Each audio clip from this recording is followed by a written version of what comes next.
Это актуальное интервью, в студии Сергей Михедов. Здравствуйте. Ежегодно 18 мая музейные работники разных стран отмечают свой профессиональный праздник – Международный день музеев. Сколько музеев в нашем регионе, как они работают и какие интересные экспозиции подготовили в эти дни для посетителей. Гость студии Юрий Куприянов, министр культуры и духовного развития Якутии. Юрий Степанович, здравствуйте. Добрый день. Сегодня профессиональный праздник у музейных работников. Сколько музеев в Якутии? Ну да, давайте расскажем для всех слушателей и зрителей, которые сегодня смотрят, сколько же у нас в Якутии музеев. Есть такое изречение, в свое время Вячеслав Штров говорил о том, что Якутия – это страна музеев. Да? У нас действительно достаточно большое количество музеев. В каждом уважающем себя поселении, я скажу, что в каждом поселении есть маленький музейчик, но официально зарегистрированных у нас музеев с филиалами всего 88.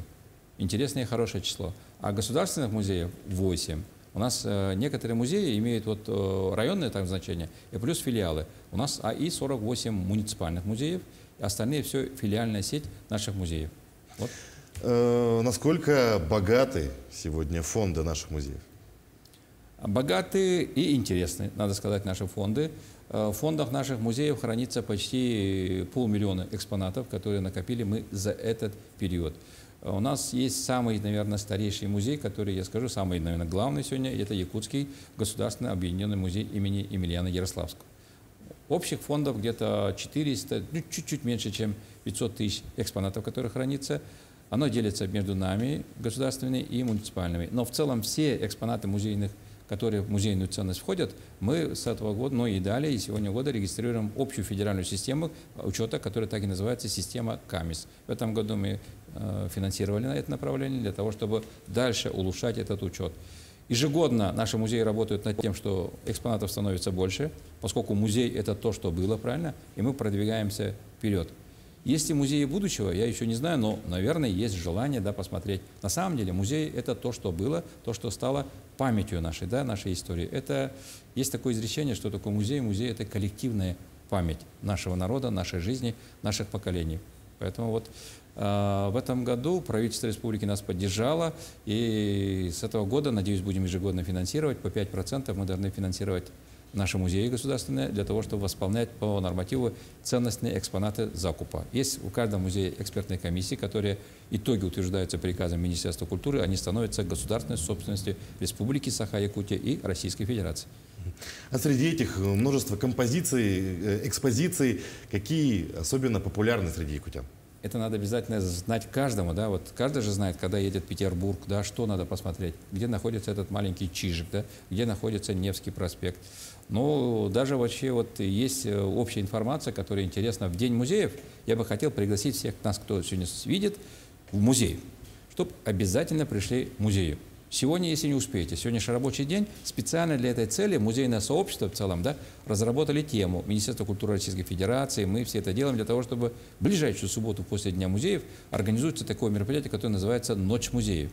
Поэтому в субботу мы всех приглашаем на программу «Ночь музеев». Даже если вы не успели в рабочее время прийти, музеи в это время будут работать до полуночи, для того, чтобы расширить круг тех людей, которые могли прийти к нам в гости. Сегодня у всех музеев день открытых дверей, это раз. А в субботу мы работаем над тем, чтобы там были квесты, новые программы, для того, чтобы музей превратился не просто в экспонат, который вы придете и сами должны найти в интернете информацию о нем. Он живая экскурсия по этим предметам, и более того, они самые интересные вещи выставят на показ и вперед.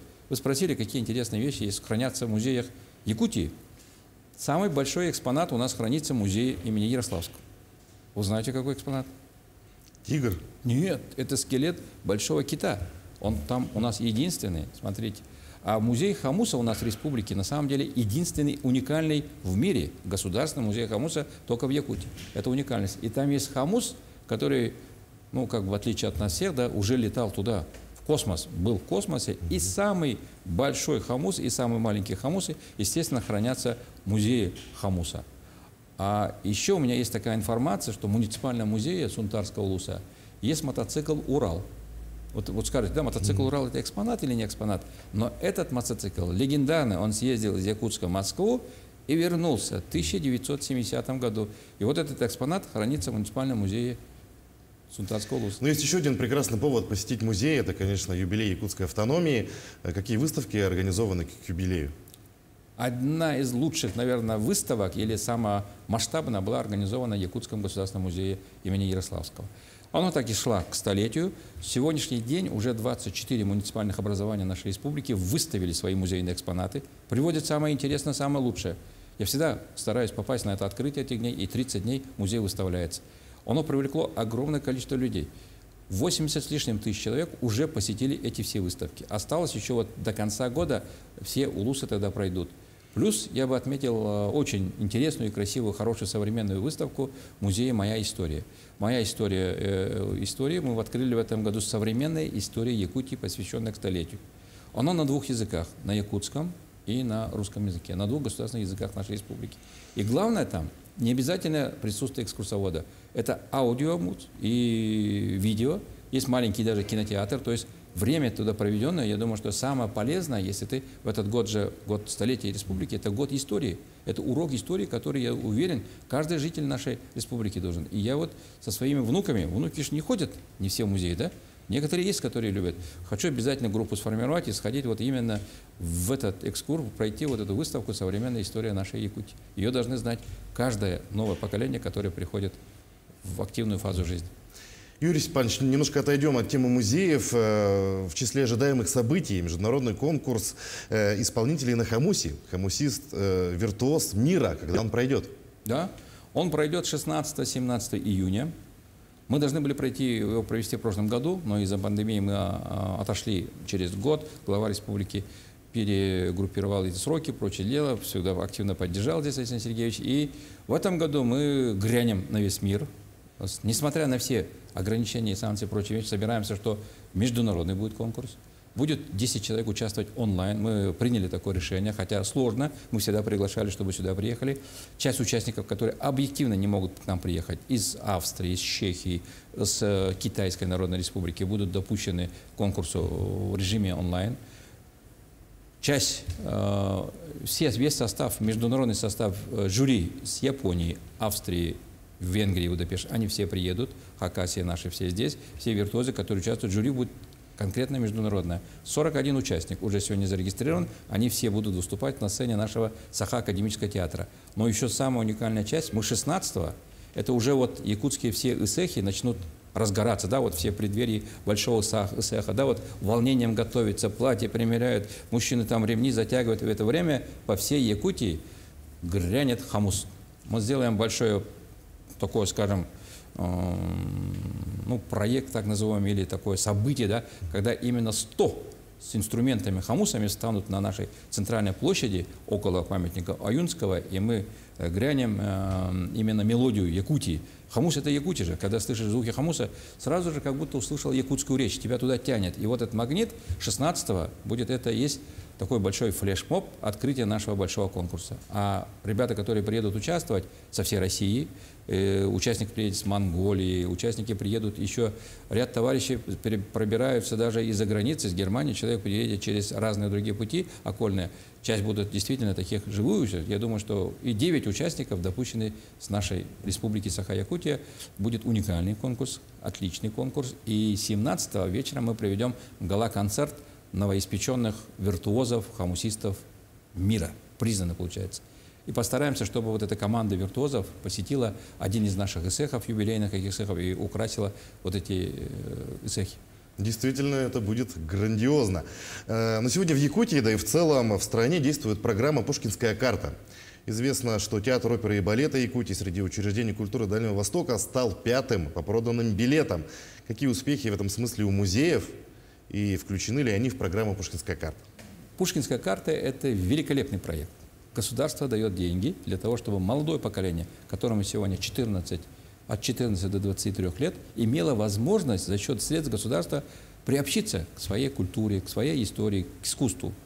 Каждому молодому человеку дается 5000 рублей. Надо просто подойти в Почта-банк или зайти в госуслуги онлайн, зарегистрироваться и получить эту карту. И стать владельцем 5000 рублей, которые ты можешь потратить на направление «Пушкинская карта».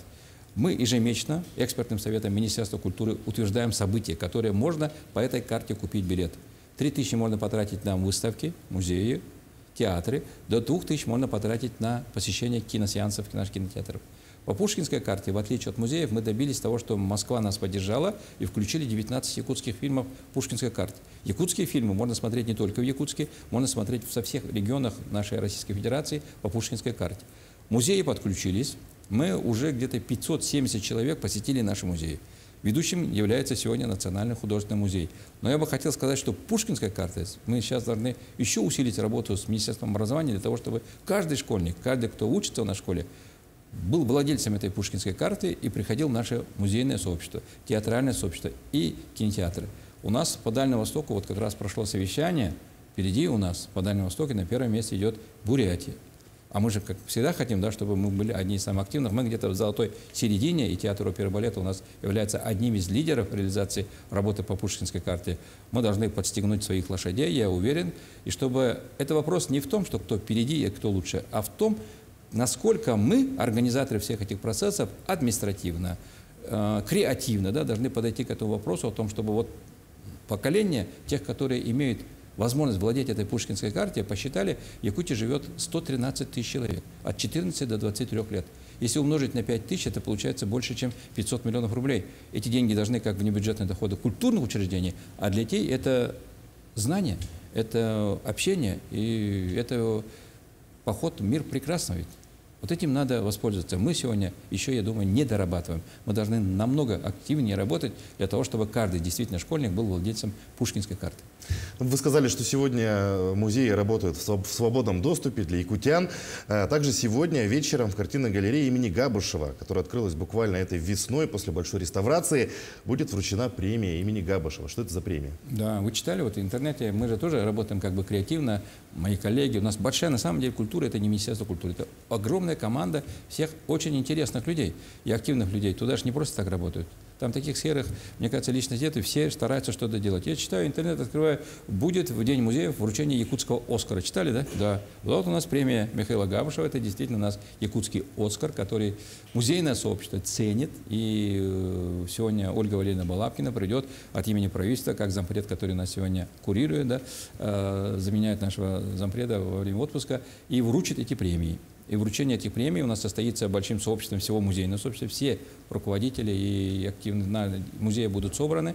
И, естественно, от главы Республики Саха-Якутия Исвет Сергеевич Николаева сегодня нашим вот, музейщикам, тем, которые, скажем мягко, из этих 100 лет, огромное количество лет вложили для того, чтобы музеи Якутии были, для того, чтобы музейное сообщество было признано, и их вклад будет оценен вручением юбилейных знаков 100 лет образования Якутской АСР от имени главы нашей республики. То есть это событие не пройдет мимо. И мы стараемся тому, чтобы вот это вручение премии Михаила Габушева, оно имело будущее и продолжалось. И обязательно, я должен сегодня, пользуясь случаем, наверное, озвучить такую информацию, что у нас есть такая инициатива Национального художественного музея, которая поддерживается Министерством культуры, правительством республики, главой республики, что Михаилу Габушеву на территории вот этой нашей галереи зарубежного искусства за его вот огромный подвиг, да, за то, что он заложил, подарив эти все картины, для того, чтобы у нас была галерея зарубежного искусства, я его называю наш маленький Эрмитаж, наш якутский Эрмитаж, вот сегодня будет принимать это дело, было приметно или бюст его, или памятник. Мы сегодня обязательно на этой церемонии объявим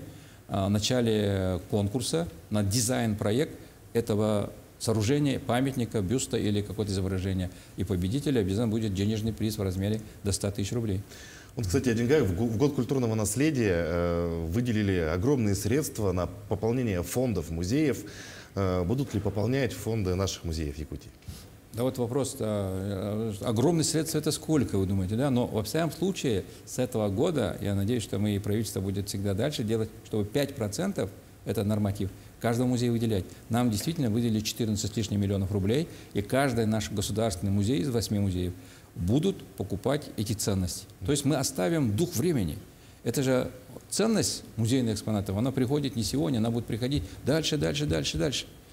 Вот я думаю, что и муниципалитетам была бы возможность такая идти дальше для того, чтобы ежегодно выделяли на муниципальный музей, я сказал, их больше, чем у нас, 48, нормативы для приобретения новых ценностей.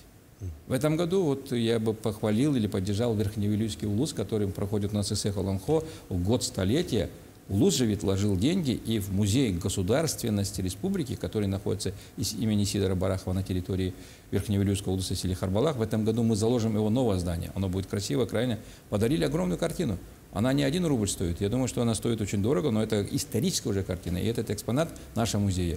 Если мы будем обогащаться каждым год экспонатом, то наша вот эта дорога в будущее, да, с памятью своей, которая будет сохраняться в нашем музейном деле, она будет прекрасна и действительно, как бы тебе сказать, уверенной в далекое будущее. Ну, на этой позитивной мысли мы и закончим наш разговор. Юрий Степанович, спасибо, что нашли время, пришли к нам, ответили на наши вопросы. Еще раз поздравляем вас с праздником, ну и желаем успехов в вашей работе. Спасибо. Ну, я напомню, вы смотрели актуальное интервью, оставайтесь на нашем канале.